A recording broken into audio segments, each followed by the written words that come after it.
Screen.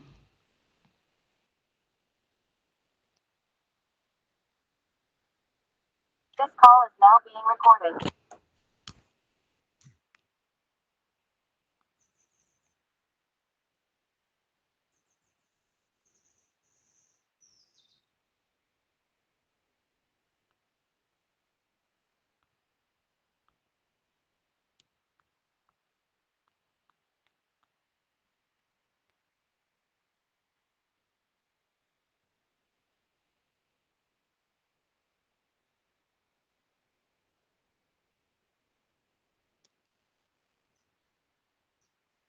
The 41.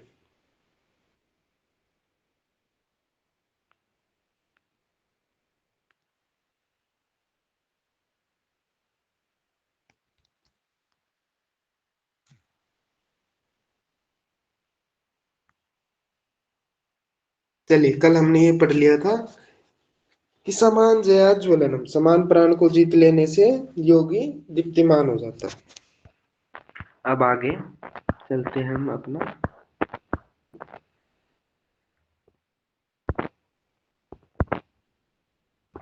श्रोत्राकाशयोः संबंध संयमात दिव्य श्रोत्रम। तो क्या कहा? श्रोत्र और आकाश में संबंध करने से, श्रोत्र आकाशयोः संबंध संयमात दिव्य श्रोत्रम, दिव्य श्रोत्र हो जाते हैं।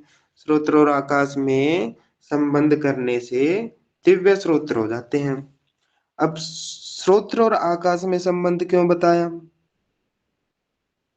क्योंकि शब्द का गुण क्या है? शब्द हम कानों से सुनते हैं और शब्द का जो विषय है वो क्या था?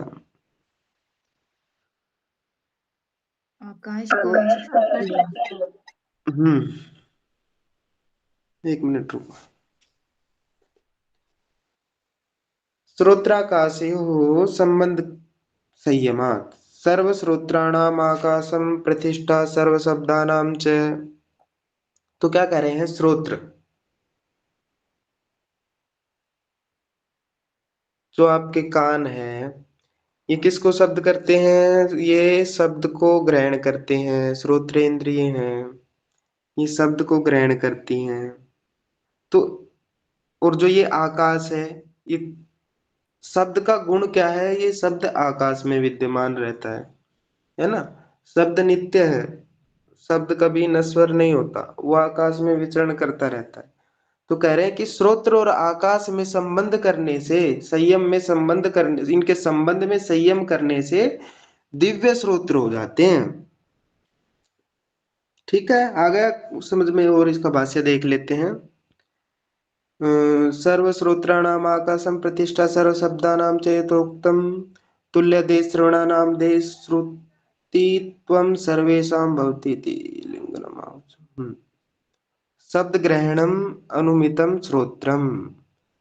ठीक है, तो ये कह रहे हैं कि भाई जो आपका शब्द है ना, वो नित्य है। शब्द कभी नश्वर नहीं होता, वो हर समय आकाश में भ्रमण करता रहता है। और जब आप श्रोत्र में और आकाश में, इन दोनों में संयम करते हो ना, तो आपको दिव्य दिव्य श्रोत्र सुनाई देने लगते हैं, दिव्य दिव्य शब्द सुनाई देने लगते हैं। हजारों साल पुराने हो, कितने ही साल पुराने शब्द हो, दिव्य का मतलब अच्छी अनुभूति वाली ध्वनियां सुनाई देने लगती हैं आपको। इस एक प्रकार से, जैसे आप पढ़ाई कर रहे हो, पढ़ाई करते समय कोई ध्वनि आपको बाधित करने लगती है, कोई थोड़ी बहुत आवाज हो जाए वो भी आपको परेशान करने लगती है, जिस व्यक्ति का मन स्थिर नहीं है उसको। और भाई आप कहीं साधना में बैठे हो, साधना में बैठे बैठे कुछ आपको परेशान करने वाली ध्वनियां आती हो, तो वो आनी बंद हो जाएंगी, प्लस में आपको उनकी जगह अच्छी अच्छी ध्वनियां सुनाई देने लग जाएंगी। एक तरीके से बढ़िया बढ़िया ध्वनियां आपको सुनाई देगी जब आप सिद्धि में बैठो, उसमें समाधि में बैठोगे। तो यही कहना चाह रहे हैं, श्रोत्र और आकाश का संबंध। शब्द वो जो पाणिनि जी है ना, वो शब्द को नित्य बताते हैं। ये शब्दानुशासन जिन्होंने लिखा है ना, अष्टाध्यायी वगैरह, तो शब्दों का अनुशासन जिसने बताया वो पाणिनि जी हैं। तो नित्य बताते हैं शब्दों को। शब्द पहले क्या होता था, एक एक शब्द को लोग अच्छे से बोलते थे कि भाई कोई गलती ना हो जाए किसी शब्द में। एक कथन भी आता है उसका, राजा भोज का, आपने सुना भी होगा। क्या था वो, एक बार राजा भोज होते हैं, तो वो जा रहे होते हैं, तो एक लकड़हारा आ रहा होता है वहां से। तो लकड़हारा, सिर पे लकड़ी थी भाई उसके, तो लकड़हारे से पूछते हैं कि भाई क्या तुम्हें ये भार मतलब कि कष्ट नहीं दे रहा? तो संस्कृत चलती थी उस समय, तो संस्कृत में पूछा उन्होंने, किम ते बाधते भारम, ऐसे पूछा उन्होंने, किम ते बाधते भारम। तो वो जो लकड़हारा था उसने कहा कि भारम न बाधते राजन, यथा बाधती बाधित है, कि भाई ये जो भार है मेरे सिर पर ये मुझे बाधित नहीं कर रहा है, पर जो आपने ये जो बाधती शब्द का प्रयोग किया है ना, ये प्रश्मयी पद में प्रयोग किया है, किंतु बाधती शब्द तो आत्मनेपदी होता है, तो मुझे ये बाधा उत्पन्न कर रहा है, ये भार उत्पन्न नहीं कर रहा है, इतनी बाधा मेरे को, ये बाधती बाधते वाला बाधा उत्पन्न कर रहा है। तो पहले वो देख लो, निम्न कोटि के व्यक्ति भी अपने शब्दों को अच्छी प्रकार से प्रयुक्त करते थे। तो वही बात कह रहे कि श्रोत्र और आकाश में संबंध करने से, इनके संबंध में संयम करने से दिव्य श्रोत्र हो जाता है, अच्छी अच्छी ध्वनियां सुनाई देने लगती है, योग में अच्छे अच्छे नाद जैसे आप सुनते हो, उस प्रकार से भी आप लगा सकते हो, इसको सोच सकते हो। और क्या कहा, कायाकाशयो संबंध संयमात तूल लघु समापत्तिश्च आकाश गमनम, लघु तूल समापत्तिश्च आकाश गमनम। तो क्या कहा, पहले श्रोत्र और आकाश में संबंध किया, और अब क्या करेंगे, शरीर और आकाश में संबंध करेंगे। इन दोनों के संबंध में संयम करने से लघु तूल समापत्ति, अर्थात हल्के तूल आदि पदार्थों में संयम के द्वारा समापत्ति होने पर आकाश गमन की सिद्धि प्राप्त हो जाती है। ठीक है, देखो दो तीन चीज समझनी है आपको यहाँ पर। काया और आकाश में संबंध करेंगे हम यहाँ पर, शरीर और आकाश में संबंध, इससे क्या होगा, जो और पदार्थों में भी संयम करना है आपको, शरीर में कर लिया, आकाश में कर लिया, तूल लघु और तूल में आपको समापत्ति लगानी है। इसमें देखो व्यास भाष्य में क्या है, यत्र काया तत्र आकाशम, जहां जहां शरीर वहां वहां आकाश, ये बात कह दी।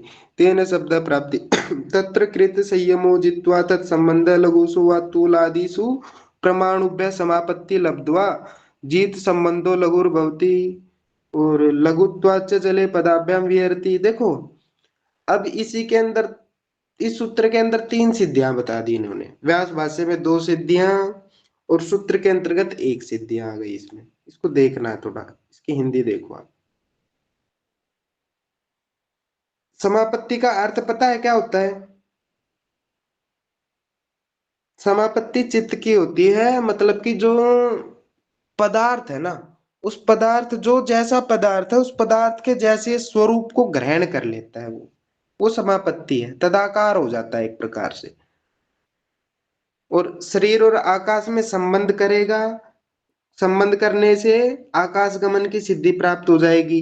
उस आकाश गमन की सिद्धि प्राप्त होने से पहले क्या होगा, लघु अर्थात हल्के पदार्थों में वो संयम करेगा। देखो, लघुसु तूलादिषु परमाणुभ्य समापत्ति लब्ध्वा, लघु में हल्के पदार्थों में, तूल, तूल का अर्थ होता है जैसे रुई है, रुई का भी एक छोटा सा, जैसे कोई रुई को बुनता है तो उसमें से रेसे निकलते हैं ना, वो है वो परमाणु है एक प्रकार से, जो ऊपर उड़ते हैं ना, वो कपास जो होती है, कपास के अंदर जो रेसे होते हैं जो एकदम से उड़ जाते हैं, वो है तूल।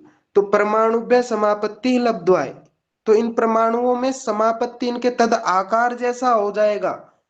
ठीक है, इनमें इनको जीत लेगा, तब क्या होगा, लघुत्वात, लघु चय होता होगा, लघुत्वात जले पदाभ्याम विहरति, कि लघु होने से वो जल में अर्थात उस पर, जल पे पैरों से चलने लग जाएगा। फिर क्या करेगा, ततस्तु पूर्ण नाभि तंतु मात्रे, पूर्ण नाभि का अर्थ है वो मकड़ी, तो मकड़ी के तंतु मात्रे विहरती, मकड़ी के जाले पर वो विहरण करेगा, रश्मिसु विहरती, और रश्मियों में अर्थात किरणों में विहरण करता है, विचरता है वो, सूक्ष्म होकर के, परमाणु होकर के। अर्थ तो फिर कह दिया यथेष्टम आकाशम गतिम गतिस्य भवती थी। और फिर कह दिया कि भाई जो उसके बाद उसको आकाश गमनम की सिद्धि प्राप्त हो जाती है, यथेष्ट जब चाहेगा। एक बार हिंदी देख लेते हैं इसकी, देखो। वह संयम करने वाला योगी उस संबंध को जीतकर रूई आदि परमाणु पर्यंत लघु पदार्थों में समापत्ति को प्राप्त करके उस संबंध को जीतकर लघु हो जाता है। अर्थात किसी पदार्थ में संबंध किया जो हल्का हो, लघु हो, और वो उस जैसा तदाकार हो गया। समापत्ति मतलब उसके आकार के जैसा हो गया। फिर क्या होगा? लघु होने से जल पर पैरों से चलता है, तो लघु की एक समापत्ति होगी, एक सिद्धि प्राप्त होगी जल पर विहरण करने वाली, जल पर चलने वाली। पश्चात मकड़ी के जाले के तंतुओं में विचरण करने कर किरणों में विचरता है। पूर्ण नाभि तंतु मात्रे विहृत्य रश्मिषु विहरति। ठीक है। और क्या कहता है वो कि जो तूल है, वो जो रुई आदि के रेशे में अगर वो संयम करेगा, तूल में अगर वो संयम करता है, तो वो इतना सूक्ष्म, इतना अणु हो जाता है कि वो मकड़ी के जाले पर भी विचरण कर सकता है, किरणों में भी विचरण कर सकता है। इच्छा अनुसार योगी का फिर आकाश गमन हो जाता है। ठीक है। तो ये सिद्धियां कौन कौन सी प्राप्त हुई? श्रोत्र और आकाश,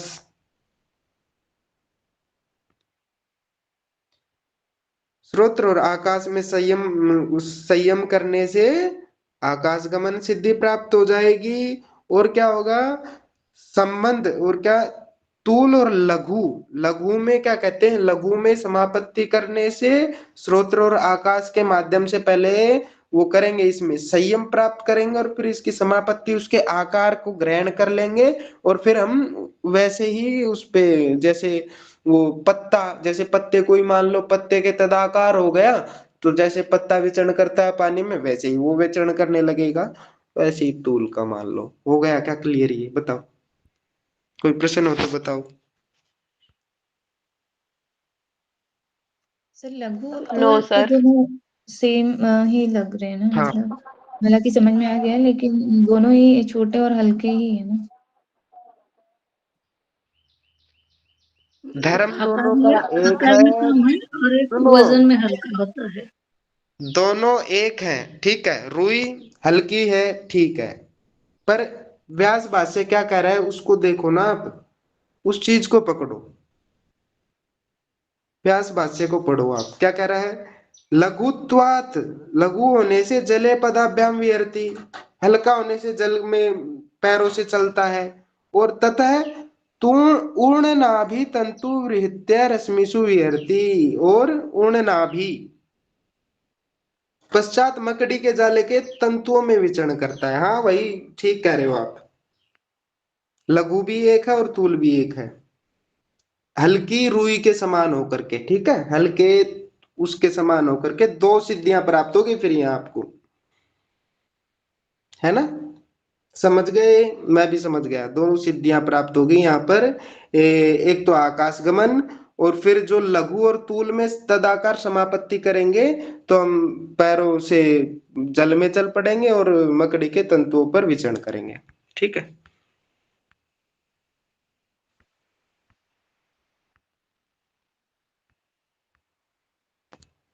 बहिर्कल्पिता वृत्तिर्महाविदेहा, वही अकल्पिता वृत्ति महाविदेहा, शरीर से संबंध मन का जो बाहर के पदार्थों से वृत्ति लाभ होता है, वह अकल्पिता वृत्ति नाम की महाविदेहा है। उसे, उससे क्या होगा? प्रकाश आवरण क्षय है, प्रकाश का आवरण क्षीण हो जाएगा। तो क्या कह रहे हैं यहाँ पर देखो, कल्पित मतलब दो चीजें हैं, कल्पित और अकल्पित।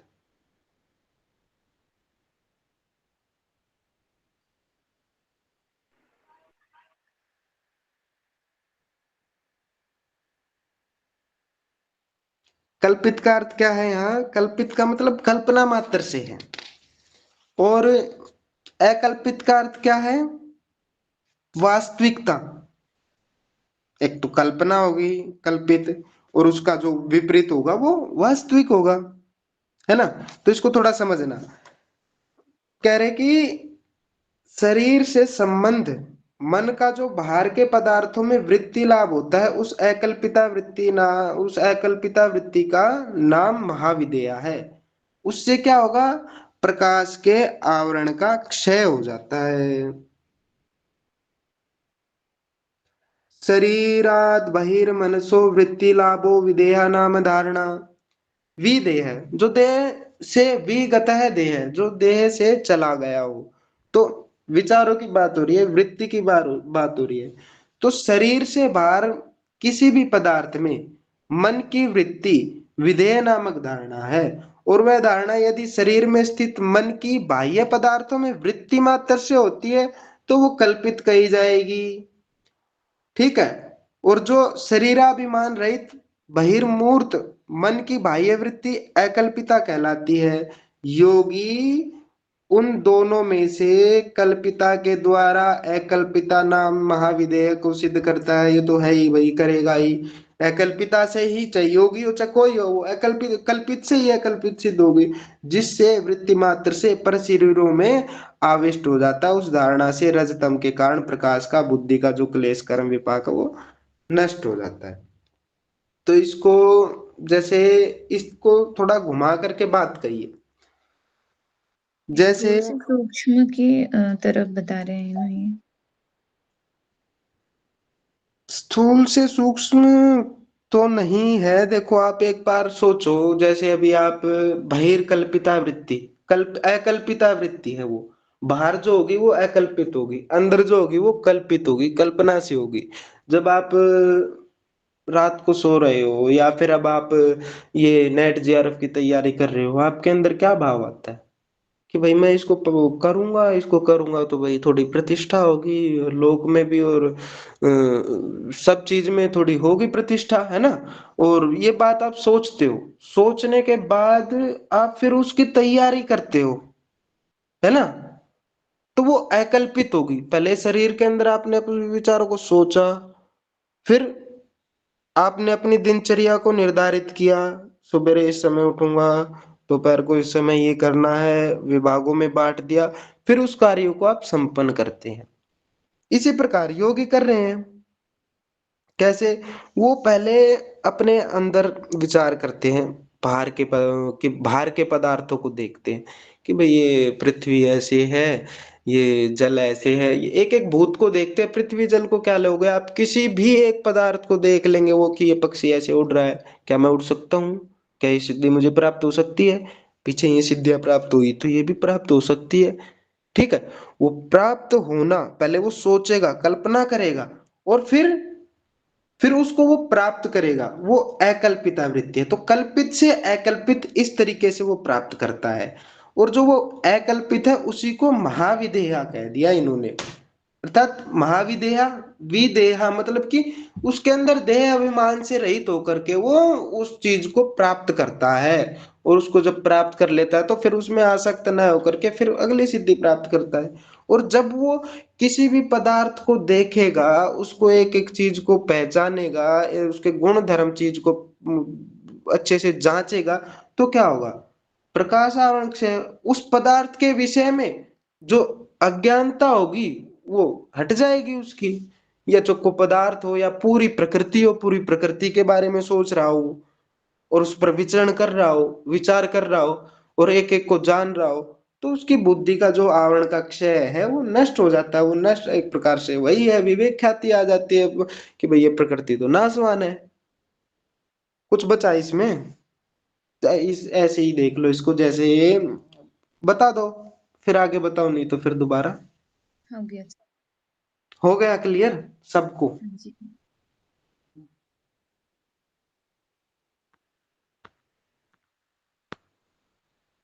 इसके भाष्य में तो कुछ है नहीं ना। विपाक त्रय वही है, तीन प्रकार के जो कर्म करते हैं ना, उनका जो फल है वो नाश हो जाता है।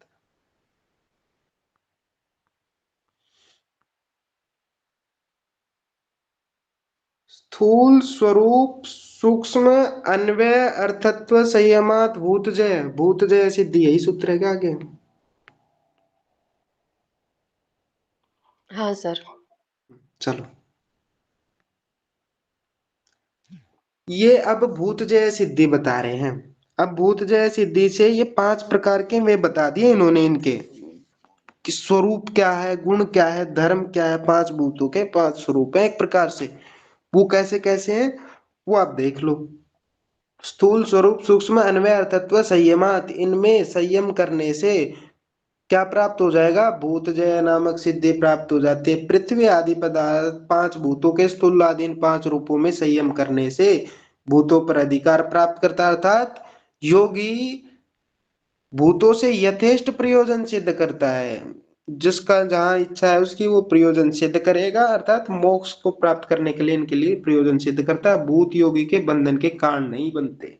अर्थात कभी कभी ये जो पंच महाभूत है, इसी अगर इन पर विजय प्राप्त कर लेगा तो वो फिर उसके बंधन के कारण नहीं बनेंगे। एक प्रकार से इनकी व्याख्या अलग है थोड़ी, देखो।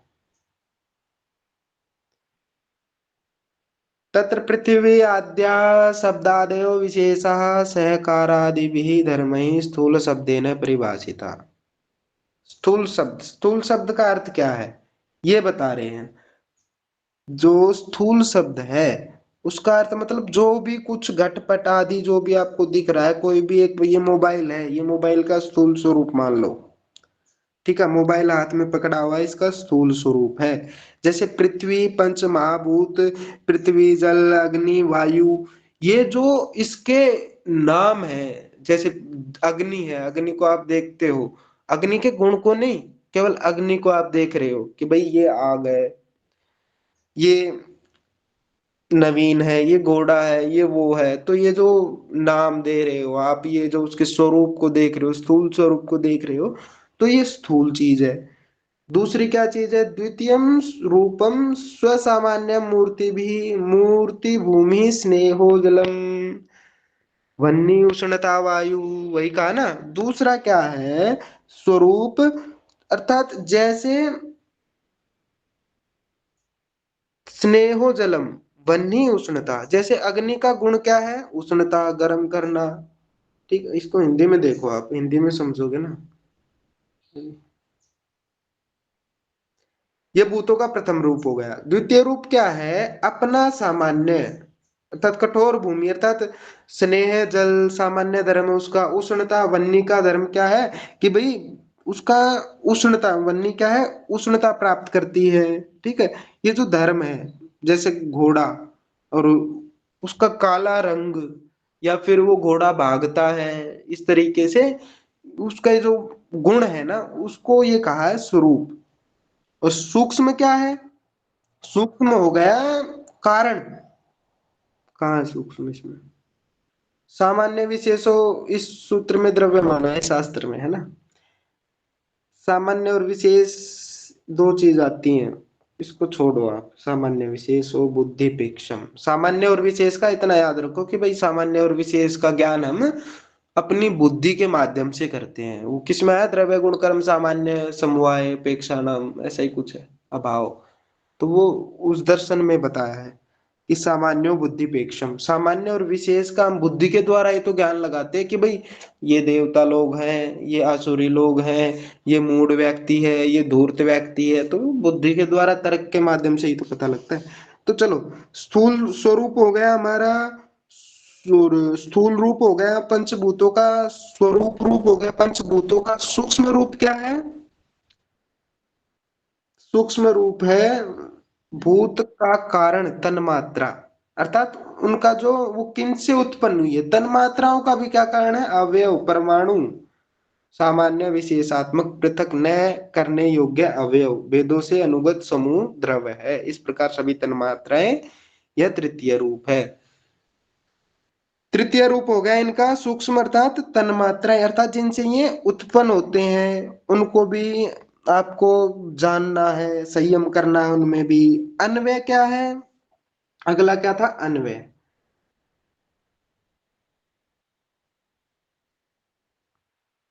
हिंदी पता नहीं कैसी,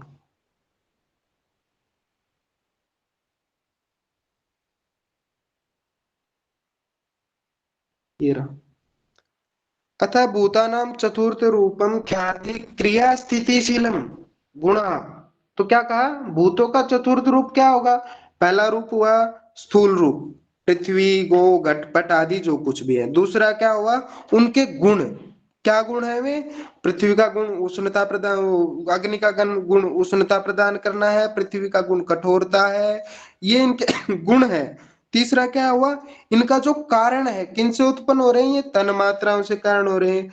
चौथा क्या है, अन्वय है। अन्वय क्या है कि भाई ख्याति क्रिया स्थिति शीलम गुणा कार्य है, भावना, अर्थात ये इन किन तीन गुणात्मक है ना ये, तो इनका ये चौथा रूप है। अन्वय मतलब ये बटे हुए हैं, अन्वय है, अर्थात इनमें सब में सत्व गुण है, रज गुण है, तम गुण है, कार्य है, भावना है, इस प्रकार से इनका ये चौथा रूप हो गया।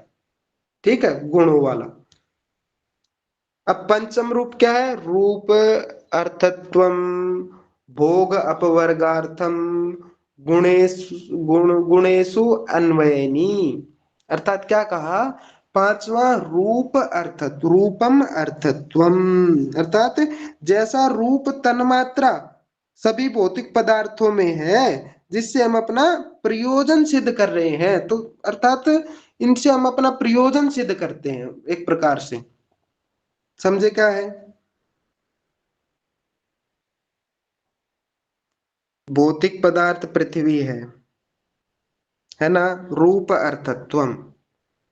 पंचम रूप अर्थत्वम कह रहे हैं, ये जो पृथ्वी जल अग्नि वायु जो भी आप पृथ्वी में देख रहे हो, देखना, इनका रूप है ना, आप देख रहे हो ना, इनको रूप के माध्यम से ही तो देख रहे हो। रूप इनका अर्थ है, सब में रूप है।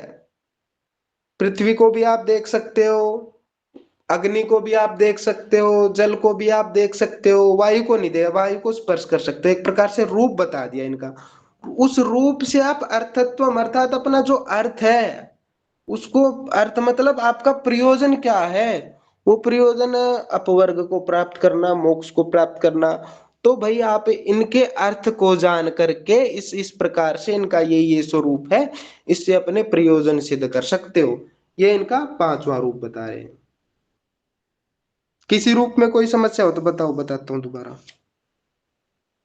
अन्वय के टाइम पे सर मेरा यहाँ का नेटवर्क चला गया था, उसको रिपीट कर। अन्वय क्या है, अन्वय मतलब अलग अलग होना, ये समझो अन्वय मतलब गुण होना उनके अंतर्गत।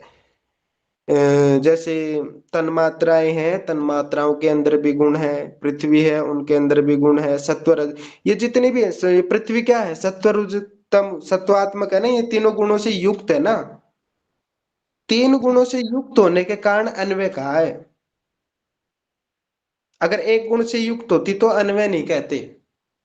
अन्वय मतलब, अन्वय का अर्थ ही यही है, अलग अलग अलग, अलग अलग किसी भी सूत्र को आप जैसे जैसे, अन्वय का एक सामान्य अर्थ समझो, सूक्ष्म अन्वय अर्थत्व सीक्वेंस है एक प्रकार से, है ना। ये सीक्वेंस आपको अपने अर्थ के अनुसार अगर आप करोगे समझने के लिए, तो एक अन्वय ये हो गया, दो, चार, पांच, छह, इस तरीके से आपने इनका अन्वय कर दिया, पहले संयम ले लिया, फिर अर्थत्व, फिर अन्वय, सूक्ष्म सूक्ष्म स्थूल, मतलब कि एक बार चीजों को विभाग करना, बांटना, वो अन्वय है।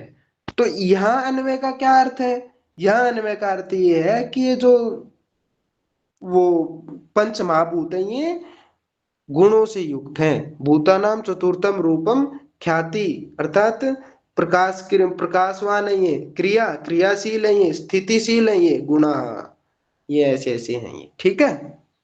ये अन्वय का अर्थ हो गया।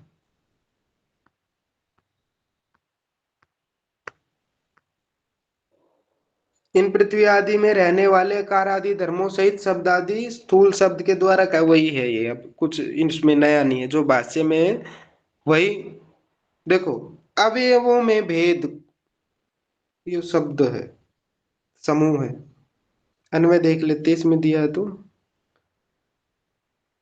वही है जो मैंने ऊपर बताया, प्रख्या प्रकृति स्वभाव वाले अपने कार्यों के स्वभाव में अनुगत रहने वाले सत्वादि तीन अन्वय नाम से कहे जाते हैं। ठीक है, ये जो सत्व गुणात्मिका है, ये तीन अन्वय नाम से। अब ये भूत जय से क्या प्राप्त होगा आपको? ततो अणिमादि प्रादुर्भाव है काय संपत धर्मान अनभिघातश्च। तो क्या कहा? ततो उनसे अणिमादि सिद्धि का प्रादुर्भाव, अणिमादि अष्ट सिद्धियां उत्पन्न हो जाती हैं। काय संपत, और क्या होगा? काय संपत, शरीर का सामर्थ्य बढ़ जाता। वो काय संपत आपको अगले सूत्र में बता देंगे। तद धर्म अनभिघातश्च, और जो ये जो पंच महाभूत है ना, इनके धर्म उनको अभिघात नहीं करते, अर्थात परेशान नहीं करते। जैसे महर्षि दयानंद जी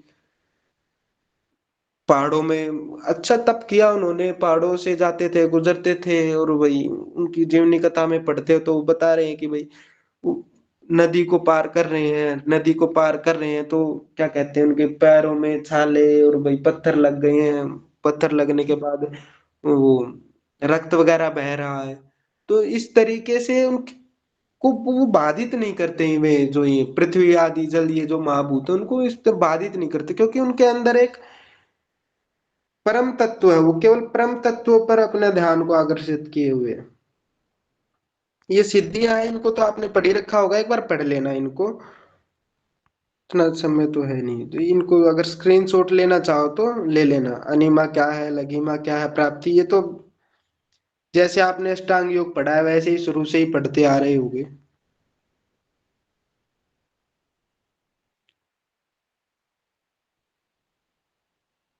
अब काय संपत क्या है? रूप, लावण्य, बल, वज्र, संहननत्वानि काय संपत। तो क्या कहा? रूप हो, देखो व्यास भाष्य में दर्शनीय अर्थात अच्छा दर्शन दिखने वाला रूप हो। लावण्य अर्थात कांतिमान हो। और क्या कहा?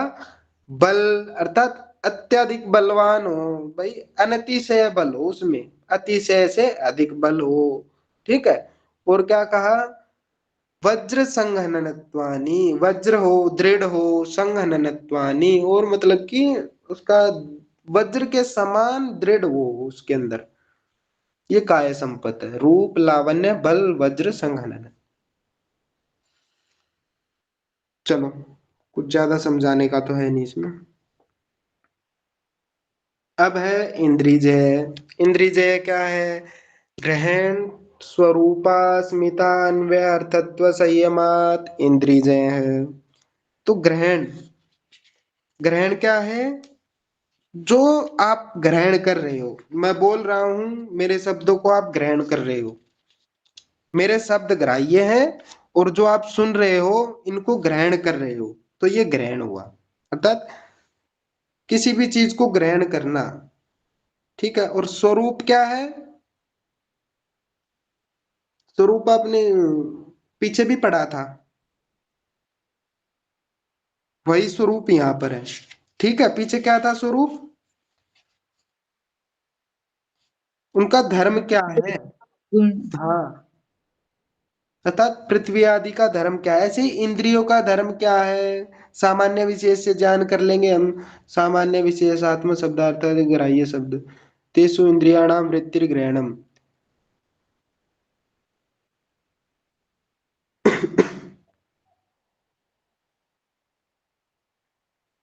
सेम शब्द है इसमें, बस इसमें अस्मिता भी थोड़ा सा चेंज है। हिंदी देख लेते हैं इसकी। शब्द आदि घटादि विषय ग्राह्य हैं, और शब्द आदि घटादि ग्राह्य विषयों से जो इंद्रियों की वृत्ति व्यापार है वह ग्रहण कहा जाता है। बस इतना ही समझो इसमें। ठीक है। ये इंद्रियों का प्रथम रूप होगा। प्रथम रूप इंद्रियों का वही है, एक स्रोत इंद्रिय है, मैं बोल रहा हूं आप सुन रहे हो, ये प्रथम रूप है ग्रहण, ग्रहण करना। महतत्व से अहंकार उत्पन्न होता है, अहंकार से इंद्रियां उत्पन्न होती है, ये नेत्र आदि इंद्रियां कार्य द्रव्य रूप है, यही इंद्रियों का दूसरा रूप है। स्वरूप क्या है भाई? कि ये जो इंद्रियां हैं ये किससे उत्पन्न हुई हैं, वो है इसमें। ठीक है। अहंकार उत्पन्न होता है, महतत्व से अहंकार, अहंकार से इंद्रियां उत्पन्न होती है, ये नेत्रादि इंद्रियां कार्य द्रव्य रूप है। कार्य द्रव्य रूप क्या है, द्रव्य क्या है, द्रव्य पीछे बताया है इस शास्त्र में, द्रव्य सामान्य और विशेष का ज्ञान करना। ठीक है। और सामान्य और विशेष का ज्ञान कैसे करेंगे हम? बुद्धि के माध्यम से करेंगे। बुद्धि के माध्यम से कैसे? दो घोड़े खड़े हैं, ये काला घोड़ा है, ये सफेद घोड़ा है, ये बुद्धि के माध्यम से, प्रज्ञा के माध्यम से किया है ना आपने। अपनी प्रज्ञा रूपी बुद्धि के माध्यम से जब आप ऐसा ज्ञान करते हो, तो ये इसका इंद्रियों का दूसरा स्वरूप वो बता दिया।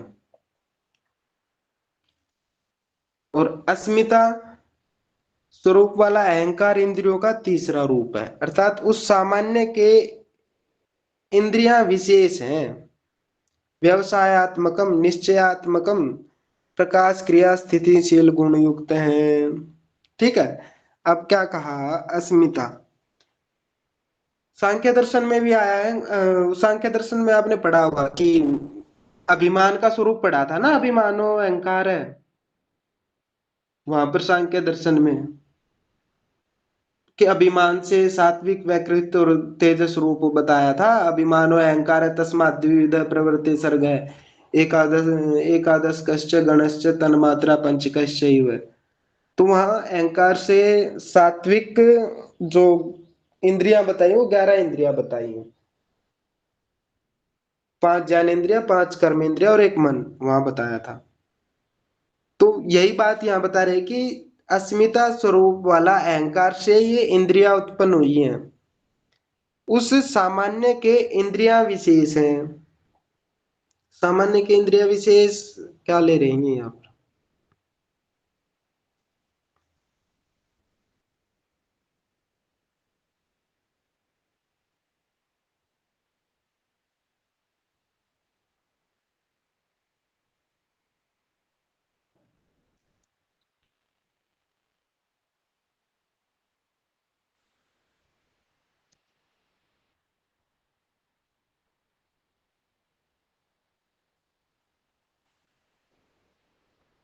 तो वही है, ये बस यही बता रहे हैं। मेरे को तो इतना ही समझ में आ रहा है यहाँ पर, कि भाई जो ये इंद्रियां हैं ये अस्मिता से उत्पन्न हो रही हैं, बस इतना बताया है। इसको इतना ही समझो। मैं इतना ही समझा पा रहा हूँ इसको। तीसरा है अन्वय। अन्वय वही है जो विभागों में प्रकाश क्रिया स्थितिशील गुणों से, हाँ। इंद्रिय तो अपने ऊपर बताया कि अहंकार से उत्पन्न होते हैं। हाँ, तो आगे अहंकार क्या है? अस्मिता से फिर कैसे उत्पन्न होगी ना इंद्रिय? भाई अस्मिता का अर्थ क्या है? अस्मिता का अर्थ अहंकार ही तो है।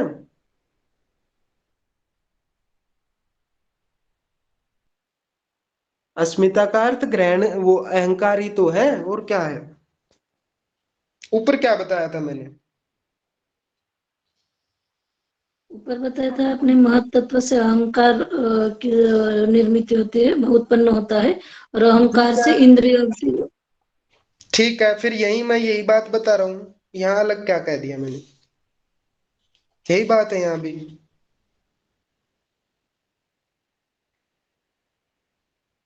महतत्व से अहंकार उत्पन्न होगा, अहंकार से इंद्रिया उत्पन्न हो रही हैं।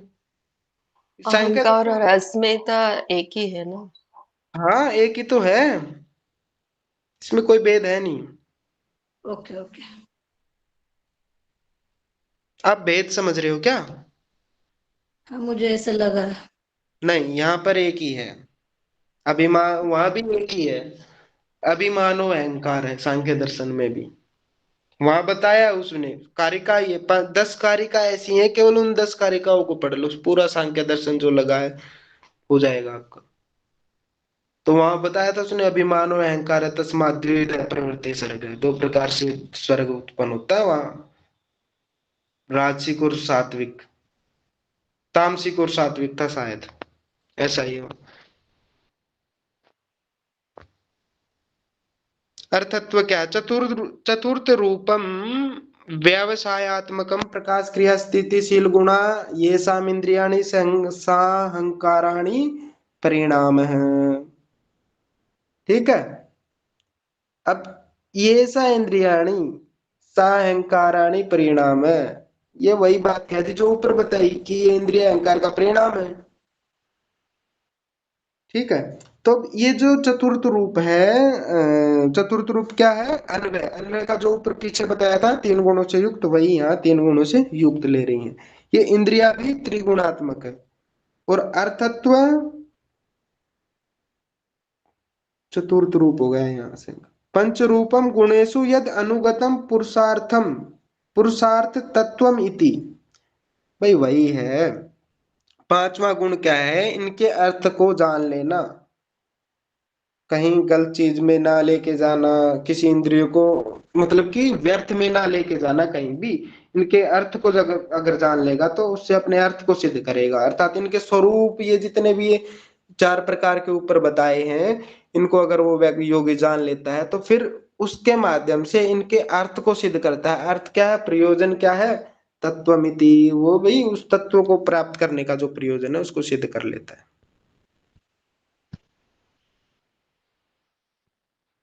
किसी को कोई रूप पूछना है क्या? कोई भी किसी के बारे में समझ में नहीं आया हो ये पांच रूप?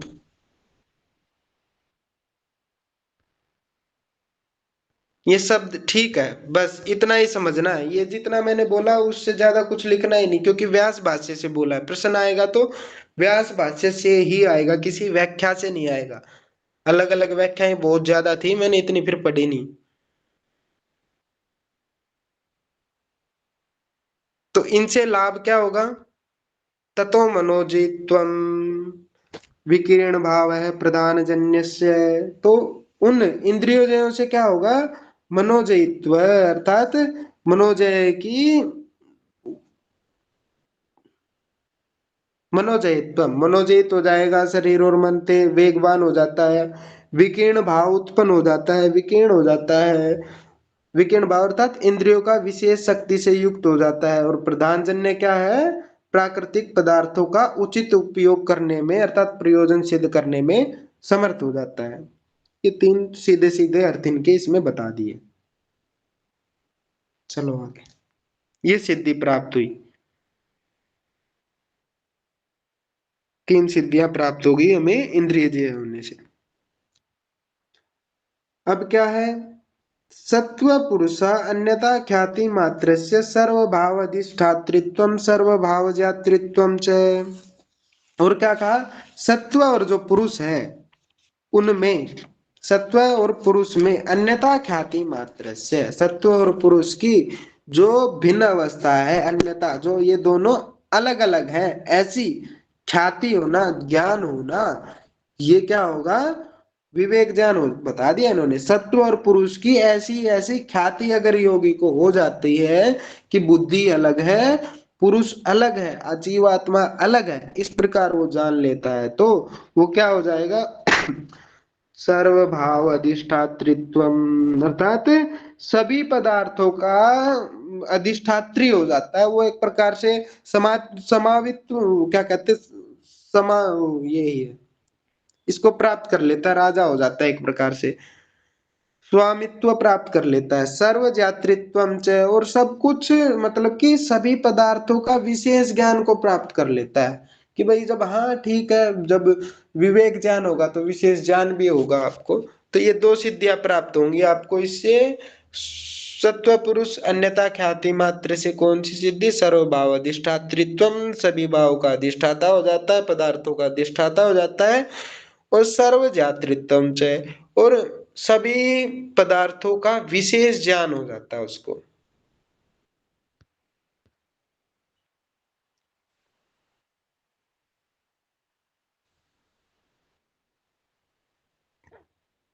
कुछ नहीं हो रहा इसमें। इसको देखना चाहो स्क्रीनशॉट ले लो, पढ़ लेना इसको, कुछ सेम है भाई। क्या भी ये विश्व का क्या आ गया नाम? सिद्धि है जिसको क्षीण हो जाते हैं।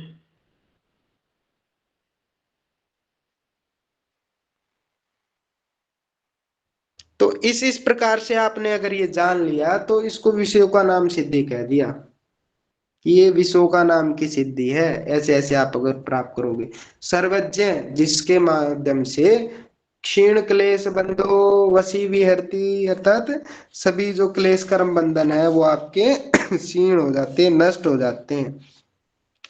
चलो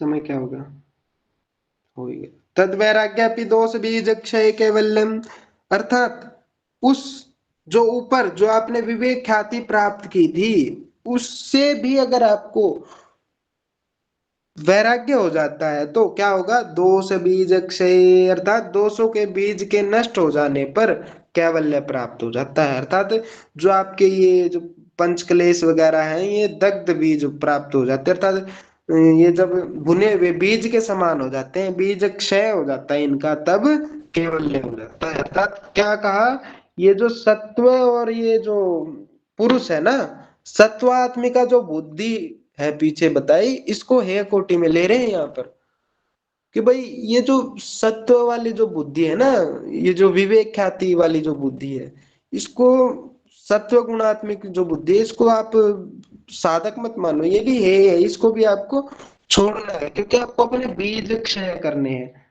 ठीक है, विवेक ख्याति से उत्पन्न विषयों का नाम, सिद्धि से भी वैराग्य होने से अविद्यादि क्लेश, बीजों के क्लेश नष्ट हो जाते हैं और वही मोक्ष है। विषयों का अर्थ यही है जो पीछे आया इसमें कि भाई आप सत्वा गुणात्मिका जो आपकी बुद्धि है वो विषयों का है।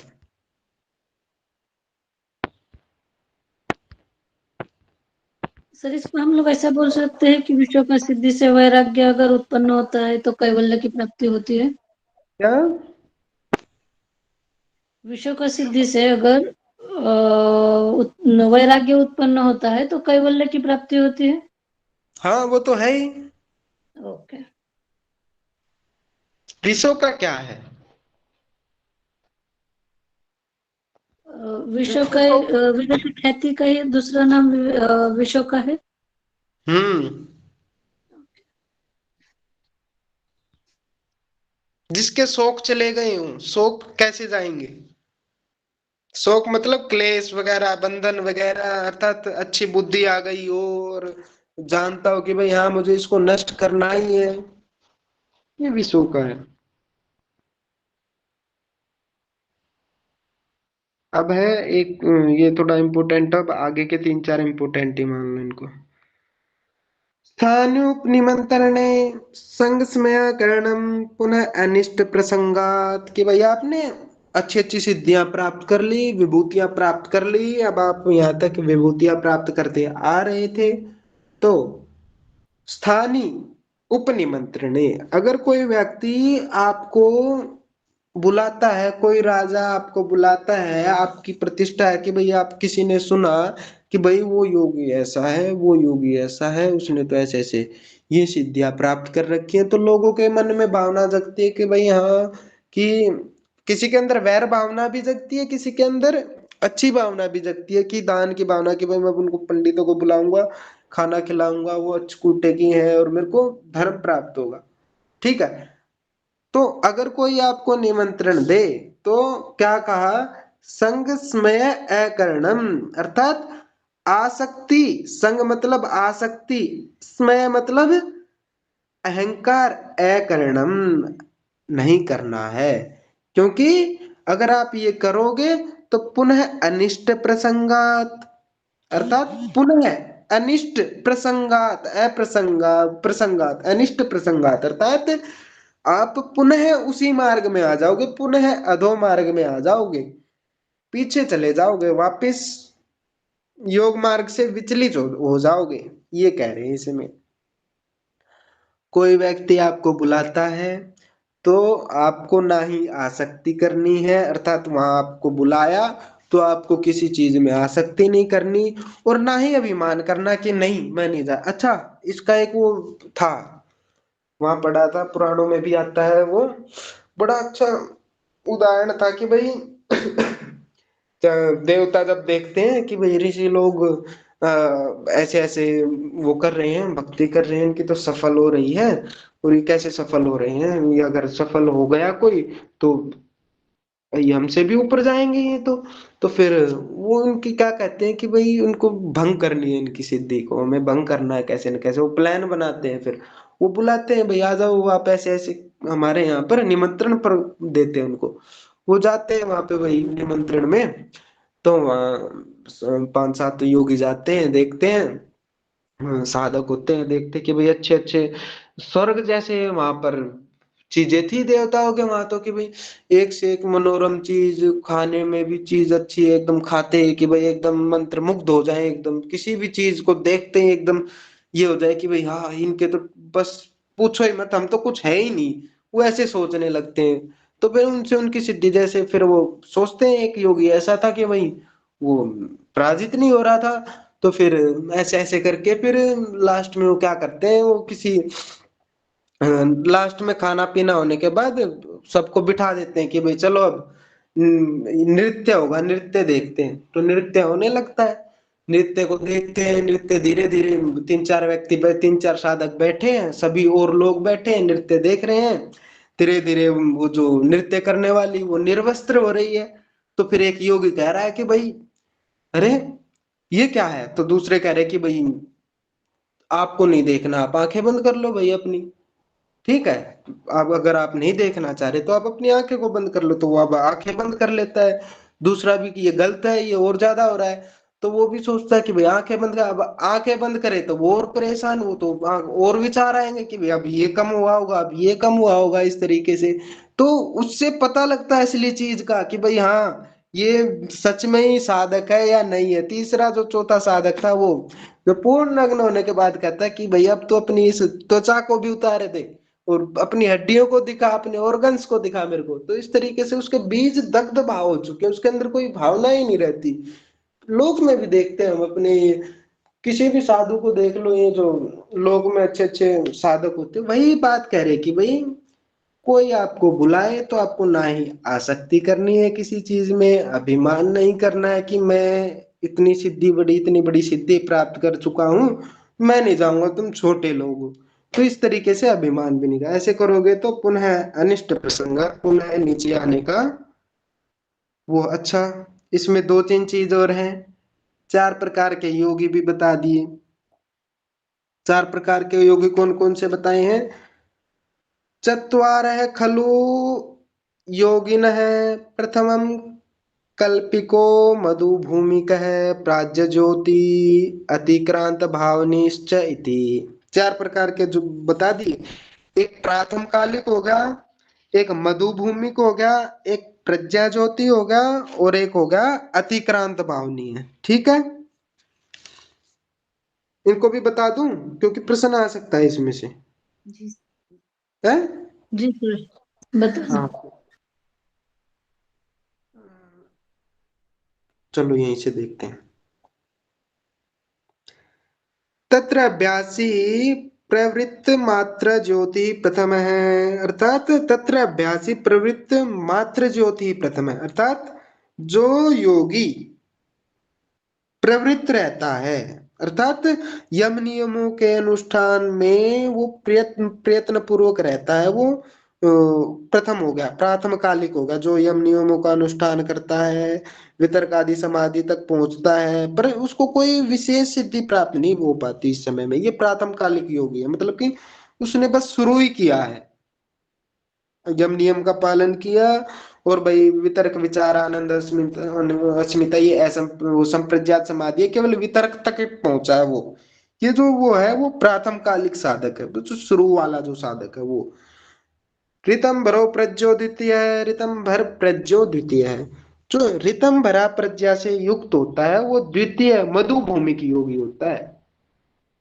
ठीक है, और जो प्राथम कालिक योगी कौन है? जो अष्टांग योग का पालन करके जो अभी सिद्धि प्राप्त नहीं की है पर वो चल रहा है, ये प्राथम कालिक है। द्वितीय क्या है? मधु भूमिक है, जिसको ऋतंभरा प्रज्ञा जिसकी प्राप्त हो गई, ऋतंभरा प्रज्ञो द्वितीय है। तो प्रश्न आ गया ऋतंभरा प्रज्ञा वाला योगी कौन सा है, या फिर कितने प्रकार के योगी हैं। ठीक है, अब चौथा क्या है? ऋतंभरा प्रज्ञा वाला तीसरा ऋतम, हाँ तीसरा ऋतंभरा प्रज्ञा वाला वो, समझो कि भाई उसने संप्रज्ञात समाधि की अवस्था प्राप्त कर ली है। ठीक है, प्राज्य ज्योति। तीसरा क्या है? प्राज्य ज्योति। वो क्या है? भूतेन्द्रिय जयी। तृतीय है सर्वेषु भावितेषु भावनीयेषु कृत रक्षा बंधन। कृत रक्षा बंध है।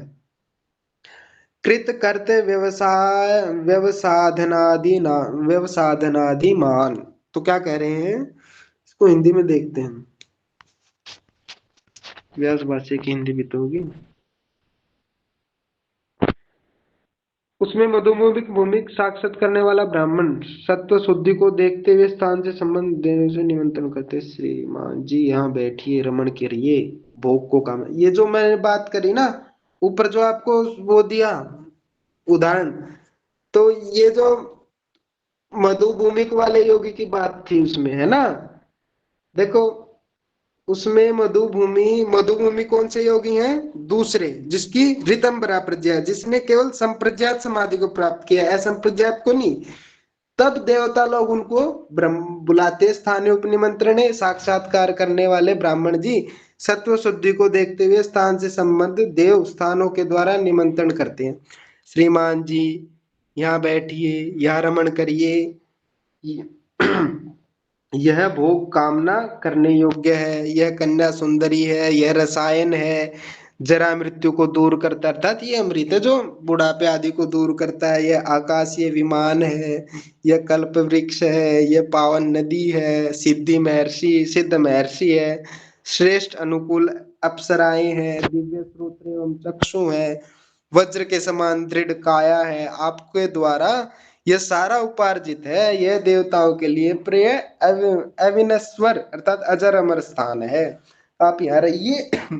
ऐसे ऐसे लोभ देते हैं इनको कि भाई आप वो हो जाए। मधुभूमिक की बात बताई थी मैंने आपको, ठीक है? मधुभूमिक तो क्या है, एक प्रकार से सभी योगी मान लेते हैं, प्रव्यास भाष्य में मधुभूमिक वाले की उसमें माना। व्यास भाष्य में तृतीय योगी नहीं बताया, क्या कहा है इसकी हिंदी में भी है। देखो 4 प्रकार के हैं, प्रातम कालिक, मधुभूमिक, प्राज्य ज्योति, अतिक्रांत भावनीय। ठीक है, मधुभूमिक जिसने संप्रज्ञात समाधि की ऊंची अवस्था कर ली है वह ऋतंभरा प्रज है, इसका नाम मधुभूमिक है, ये दूसरा होगा। तीसरा योगी जो योग साधनों का अभ्यास करते करते भूतेंद्रियों पर विजय प्राप्त कर चुका है, ठीक है, और योगाभ्यासी के समक्ष आने वाली बाधाओं से पार हो गया है वो, अर्थात जो बाधाएं मधुभूमि को आ रही थी उनसे जो पार हो जाता है वो प्रज्ञा ज्योति है, ठीक है, तीसरा। और चौथा अतिक्रांत भावनी है, जो योगाभ्यासों के ऊंचे स्तर को प्राप्त हो गया, अर्थात असंप्रज्ञात समाधि की ऊंची अवस्था में पहुंच गया। चित्त को प्रकृति में लीन करना ही जिसका एकमात्र प्रयोजन शेष रहा है, जिसकी 7 प्रकार की उत्कृष्ट प्रज्ञा होती है, वह अतिक्रांत भावनीय है। तो भाई एक प्रश्न यहाँ भी बन रहा है, 4 प्रकार के योगी हैं और जो अतिक्रांत भावनीय योगी है उसकी 7 प्रकार की बुद्धि बताई है। तस्य सप्तधा प्रांत भूमि प्रज्ञा में पढ़ेंगे वो 7 प्रकार की भूमि कौन सी है। फिर तस्य सप्तधा प्रांत भूमि जो प्रज्ञा है ना, कौन सा सूत्र, कौन से अध्याय का सूत्र है ये? दूसरे। हाँ, तो वहां 7 प्रकार की प्रज्ञाएं बताई हैं कि भाई परिज्ञातम हेयम नास्य पुनः परिजेयम अस्ति, मतलब कि उस व्यक्ति के लिए कुछ जानने योग्य नहीं रहता, और फिर क्षीणा हे हेतुआ न पुनरेतेषा, मतलब सब कुछ जिसने हे हेतु को दुख के कारण को क्षीण कर दिया है। इस प्रकार की अतिक्रांत भावनीय की 7 प्रकार की बुद्धि बताई है। 4 प्रकार के योगी, 4 प्रकार के में से प्रज्ञा ज्योति वाला वो मधु भूमिक जो योगी है उसकी ऋतंभरा प्रज्ञा वाला है, ये इंपोर्टेंट है, इसको ध्यान रखना। और जो अतिक्रांत भावनीय वाला है, जो लास्ट वाला है, उसकी 7 प्रकार की प्रज्ञा होती है, ठीक है। चलो क्षण, टाइम तो होगा, क्षण तत्क्रमयो संयमात, क्षण और तत् उस क्षण का जो कर्म है उसमें संयम करने से विवेक ज्ञान उत्पन्न हो जाता है, बस ये बात बताई। क्षण और क्षण के क्रम में संयम करने से विवेक ज्ञान प्राप्त हो जाता है। जिस चीज में आप संयम कर रहे हो, जिसके क्षण में और जिसके क्रम में, जिसकी जाति देश काल में आप संयम कर रहे हो, उससे उसके प्रति जो ज्ञान है वो आपका विवेक ज्ञान उत्पन्न हो जाता है। बस ये बात बताई, इससे ज्यादा कुछ नहीं इसमें।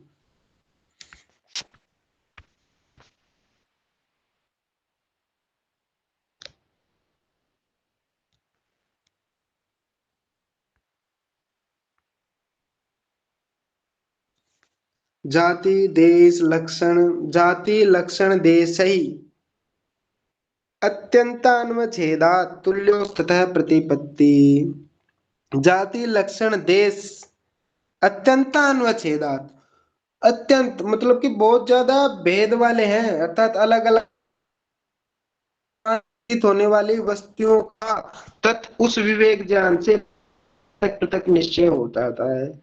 तो तो क्या कह रहे हैं कि कोई भी एक वस्तु है, उसका जाति एक दिख रही है, लक्षण जाति मतलब कि भाई जाति ये होती है कि भाई जैसे गाय और भैंस है, गाय अलग है भैंस अलग है, ठीक है। लक्षण क्या है कि भाई गाय काली है, वो गोरी है, ठीक है, गाय गोरी है, काली भैंस है। और देश क्या है कि भाई वो पूर्व रूप में, वो पूर्व दिशा में, वो उत्तर दिशा में खड़ी है, ठीक है। और जहां इनका भेद स्पष्ट रूप से पता नहीं लग रहा हो, ठीक है, वहां अगर योगी उसको मतलब कि उसमें वो क्षण और क्रम में संयम करता है, तो फिर उस पदार्थ के संयम से उसको विवेक ज्ञान प्राप्त हो जाता है। अर्थात उसके एक एक क्षण में, समय में और उसके क्रम में अगर वो संयम करेगा तो एक प्रकार से उसे विवेक ज्ञान प्राप्त हो जाएगा। इसमें अंदर भाष्य में दिया है कि भाई दो पदा, वो एक आंवले का भी उदाहरण आता है, कैसे पूर्ववर्ती आंवले के साथ कैसे क्षणों वाला देश उत्तरवर्ती जो होता है। तो एक प्रकार से दो आंवले हैं, उनको एक जगह पर आप रख दोगे, एक दिशा में रख दोगे, आप नहीं देख रहे होगे, तो भी जो योगी होता है, जो विवेक ज्ञानी होता है, वो उसको पता लगा लेता है, वो उसको पता नहीं कैसे भी पता लगा लेता है, वो पता लगा लेता है एक प्रकार से, ठीक है। तो ये क्षण और क्रम का लाभ बताया।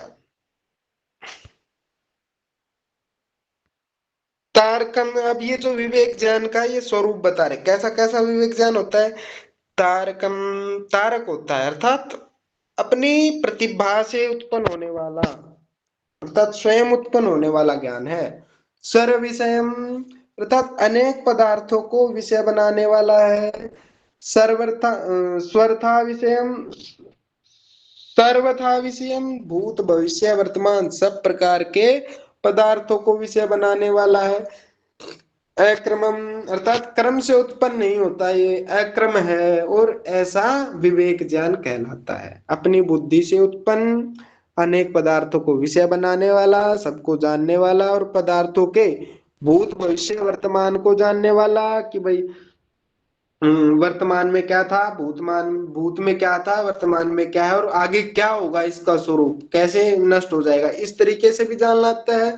सामान्य विशेष धर्म को जानने वाला हो जाता है।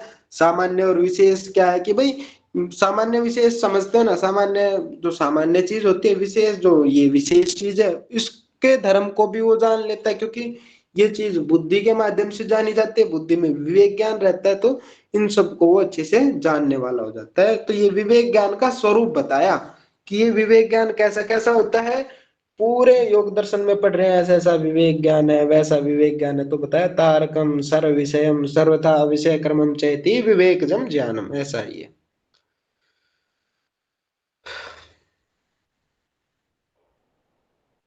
बस खत्म। सत्व पुरुषयो, 9:30 हो गया आज में। सत्व पुरुषयो शुद्धि साम्य कैवल्यम इति, अर्थात बुद्धि और पुरुष की, अर्थात जो बुद्धि है और जो जीवा है उसकी शुद्धि समान होने पर मोक्ष हो जाता है, अर्थात उनका भिन्न भिन्न ज्ञान होने पर कैवल्य हो जाता है, ये कह रहे हैं। ये तृतीय पाद की समाप्ति है। किसी को कुछ पूछना हो तो पूछ लो, बता दो देख के अभी तो, अगर नहीं तो फिर सर वो जाति लक्षण वाला वो पेज एक सेकंड निकाल दीजिए। कौन सा सूत्र था वो। 53 जाति लक्षण देशैरन्यथा जाति नाच्यते। लक्षण देश,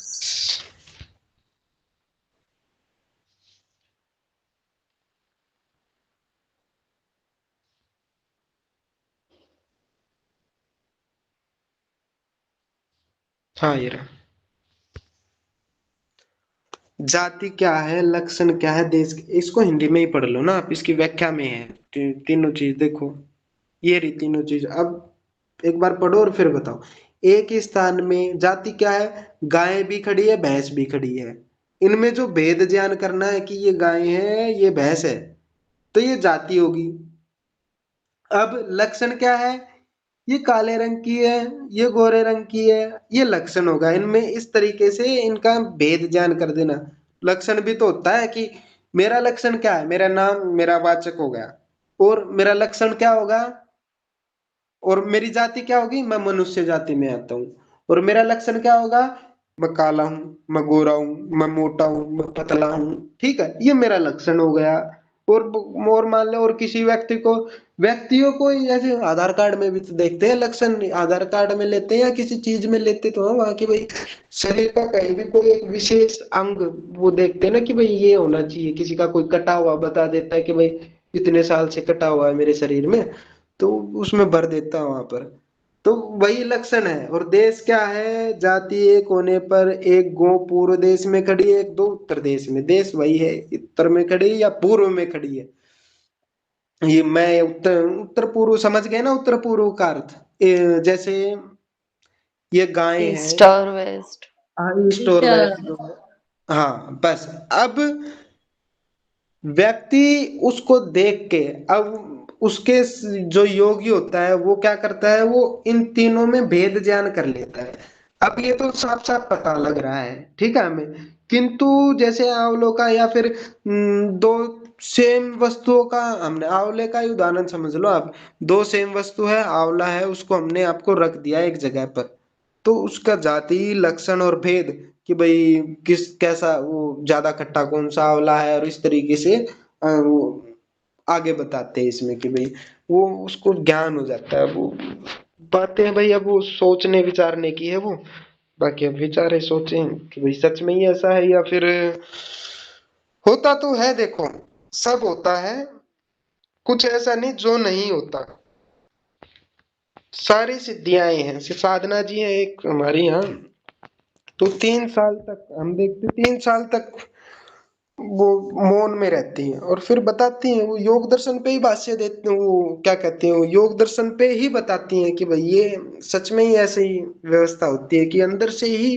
कि जब मैं साधना में बैठी होती हूँ तो अंदर से ही ऐसी भावना रहती है कि भाई कुछ बदलता नहीं, मतलब कि अपने अंदर ही मैं अपने शरीर को महसूस नहीं करती, अपने आप को ऊपर उठा हुआ भी महसूस करती हूँ। और क्या कहती है, ये भी बता रही थी कि भाई जो ज्ञान है ना अपने आप, वो अपने आप ही आता है अंदर से, कोई गुरु नहीं होता हमें निर्देशित करने वाला, वो अपने आप। ये बता रही, ये चीज मुझे उनकी अच्छी लगी, बता रही थी कि मैं अपने आप ही, कि मुझे अब ये करना है, मुझे वो करना है, ऐसे करना है, इस तरीके से ध्यान करना है, बता रही थी ऐसी। सबका अपना अपना अनुभव है, तपोवन में रहते हैं वे। अभी आएंगे तो फिर जो कुछ जाना चाहे तो जा भी आना, सुन लेना उनको, पिछले साल आई थी। चलो कुछ हो गया सबका क्लियर। चौथा पाद कल करेंगे, चौथा सर पाद। बचपन हम्म, लास्ट वाला जो सूत्र है उसका थोड़ा सा अर्थ बता दीजिए। शुद्धि साम्य कैवल्य में सत्व पुरुषयो, सत्व मतलब बुद्धि, और पुरुष, पुरुषयो मतलब जो जीवात्मा है, उनकी शुद्धि का अर्थ वही ले रहे हैं, मतलब कि इन दो, ये दोनों अलग अलग हो जाए एक प्रकार से, मतलब कि इनका ज्ञान अच्छा अच्छा हो जाए, कि भाई बुद्धि अलग है पुरुष अलग है, और सात्विक बुद्धि हो जाए, और फिर उससे वो कैवल्य को प्राप्त कर लेता है। अगर बुद्धि शुद्धि होगी तो क्या होगा, क्लेश नष्ट हो जाएंगे, और क्लेश नष्ट हो जाएंगे तो कैवल्य प्राप्त हो जाएगा। पुरुष शुद्धि होगी, जीवात्मा में भोग का जो लालसा रहती है उसका अभाव हो जाता है एक प्रकार से।